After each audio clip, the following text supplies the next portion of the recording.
Once upon a time, there was a young man named Tim who thought he knew everything.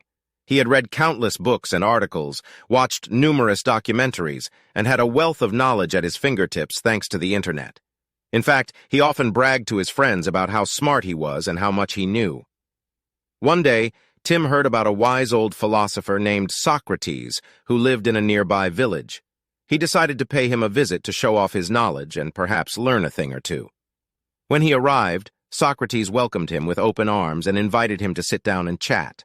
As Tim began to speak, Socrates listened patiently and asked a few questions to clarify some points. Then, he smiled and said, "You know, Tim, the only true wisdom is in knowing you know nothing." Tim was taken aback. "What do you mean?" he asked. "I know a lot of things. I just told you about them." Socrates nodded. "Yes, but you only think you know. The more you learn, the more you realize how much you don't know. That's the beginning of wisdom." Tim didn't quite understand, but Socrates continued to explain. "Imagine you're in a dark room and you have a flashlight. You shine it in one corner of the room and see a small patch of light. You think you know everything there is to know about that corner. But then, you shine the flashlight in another corner and realize there's a whole other part of the room you didn't know about. The more you explore, the more you realize how much there is to discover." Tim finally understood.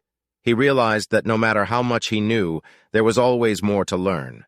And with that, he thanked Socrates for the valuable lesson and left, humbled and eager to continue his journey of learning.